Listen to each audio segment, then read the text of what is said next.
E aí, pessoal, a semana abre com dúvidas. Roger precisa montar uma equipe para vencer a Chapecoense na sexta-feira. Vamos falar das dúvidas, exatamente o que passa pelos treinamentos para o Grêmio chegar mais forte para o jogo de sexta-feira. César, Cidade Dias falando de Grêmio aqui no YouTube, papo de gremista para gremista. Mas antes eu quero a atenção de vocês ao recado da Mais Ágil. Você que está precisando viajar, comprar alguma coisa, não deixe o FGTS lá parado. O governo autoriza o saque, o pessoal da Mais Ágil antecipa esse valor para você. Entre agora na descrição do vídeo e fale pelo WhatsApp com o pessoal da Mais Ágil e antecipe o FGTS. Aqui está a solução Mais Ágil. Gente, a dúvida nos setores de defesa, de ataque e talvez também no meio-campo. Por quê? O Grêmio fez um jogo contra a Ponte Preta e analisou como um bom jogo.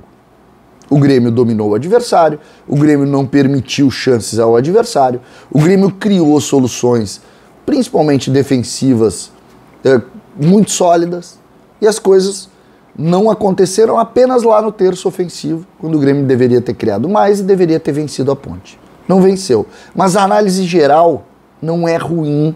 E eu falo do Grêmio, não estou nem falando da minha análise. Eu falo a análise que sai de Roger Machado e a análise que sai de Denis Abraão. Esse Grêmio começa a semana com outro posicionamento. O Grêmio tem na sexta-feira Chapecoense em Porto Alegre, com uma obrigação: vencer. Não tem outra saída para o Grêmio senão vencer a Chapecoense. Se não conseguir um bom resultado, vai gerar um grande ponto de interrogação em cima do trabalho que está sendo desenvolvido. E eu não estou falando do trabalho do Roger, que é a melhor coisa que aconteceu no Grêmio nos últimos tempos. Eu estou falando na construção do grupo para encarar isso. Porque terça-feira termina a janela, tu não contrata. E aí vai se começar também internamente um grande ponto de interrogação, como eu falei. Portanto, as dúvidas, elas partem de jogadores que estão chegando, uns voltando de lesão. Você vai entender. A primeira dúvida, a lateral direita. Todos sabem que Edilson foi contratado para ser titular. E Edilson não jogou ou não foi a partida contra a Ponte Preta exatamente porque estava suspenso ainda quando o jogador do Avaí, lá uma suspensão que ele teve. Ele cumpriu suspensão. E Edilson, segundo a informação dos jornalistas, está trabalhando, está treinando, está se recuperando e, sabemos, é uma das lideranças. O Grêmio tem 4 lideranças: Edilson, Jeromel, Kahneman e Diego Souza. Edilson, bem, joga ele. A gente sabe que ele não vai conseguir jogar todos, sabemos, mas se estiver bem, em casa, contra a Chape, joga ele. Aí teríamos Breno, Edilson, que se defensivamente pode ter um pouco mais de dificuldade que o Rodrigues, é um jogador que vai dar condição melhor de saída de bola, tem a bola parada mais qualificada e vai contribuir no terço ofensivo.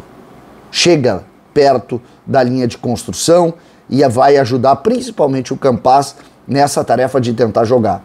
Talvez o Campaz evolua muito com um lateral mais construtor atrás dele. Primeiro ponto. Então, essa me parece a primeira grande dúvida. Edilson estará bem ou não para jogar? Se estiver bem, Edilson joga.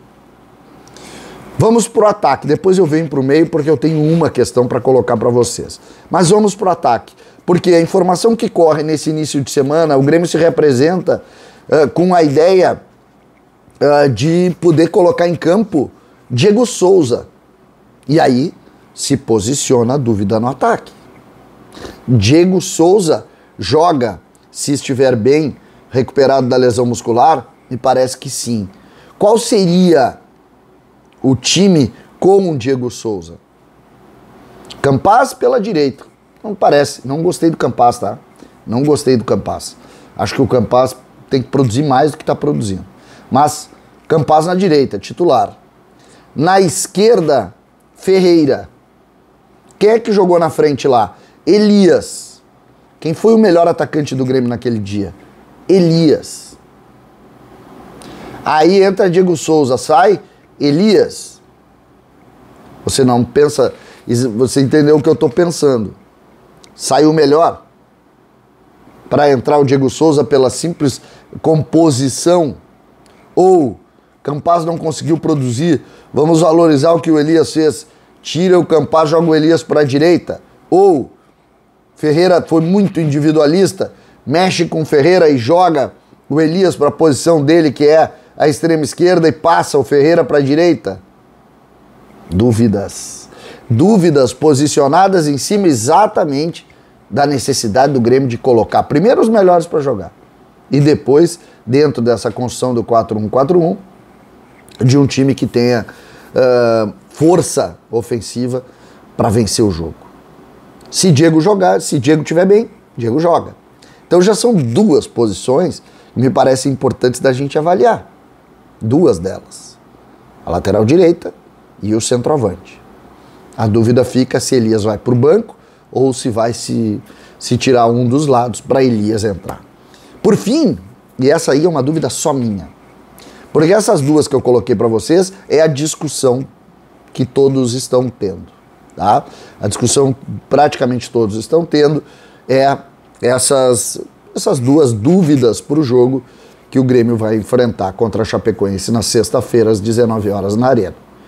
Essas podem ser somadas ao meio-campo. E aí é uma questão minha.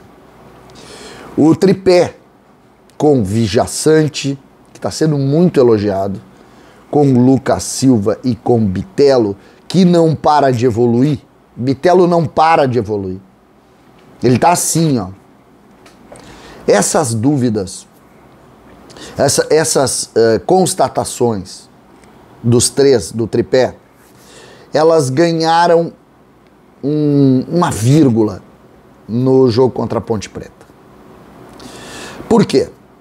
Porque o Grêmio faltou um pouquinho de criação para o Grêmio.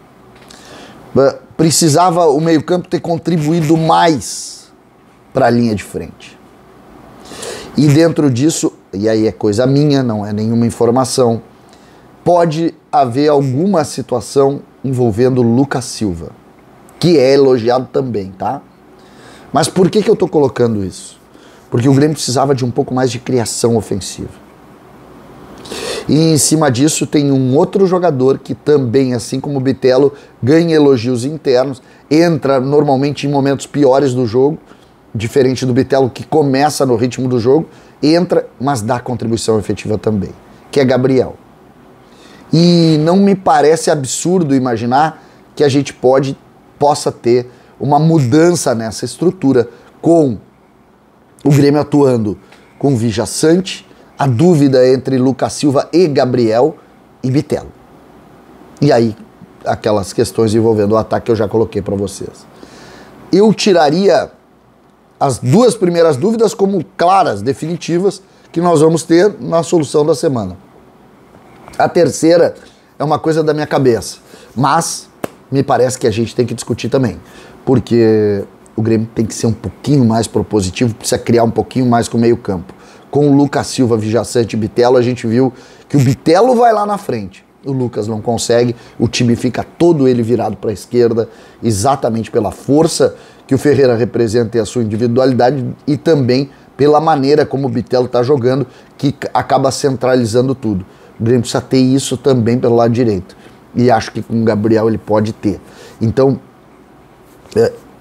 repito, é minha essa, mas não me parece absurda, porque o Grêmio precisa criar mais no meio-campo e o meio-campo não tem conseguido fazer isso. Contra a Chape, tive a oportunidade de ver, vai enfrentar uma equipe fechada, que tenta jogar, é verdade, mas é fechadinha, e duas linhas de 4, não é 4-1-4-1, joga no 4-4-2, baixa bem as extremas, faz uma linha de 5 defensiva. O Grêmio vai precisar muito de criação e chegar nos lados do campo para o Diego poder concluir. Vai jogar dentro do campo do adversário. Vai jogar dentro do campo do adversário, e aí me parece que precisa de um pouco mais de criação para fazer valer a sua condição de protagonista e de favorito para o jogo. Outra certeza que nós temos é que nós teremos um grande público, o torcedor vai apoiar e o Grêmio precisa da vitória. Essa vitória não pode escapar. E é por isso que a semana que eu coloquei como abrem-se as dúvidas, é exatamente por isso. O Grêmio sabe, mais do que ninguém, a necessidade do resultado. César, Cidade Dias falando de Grêmio aqui no YouTube.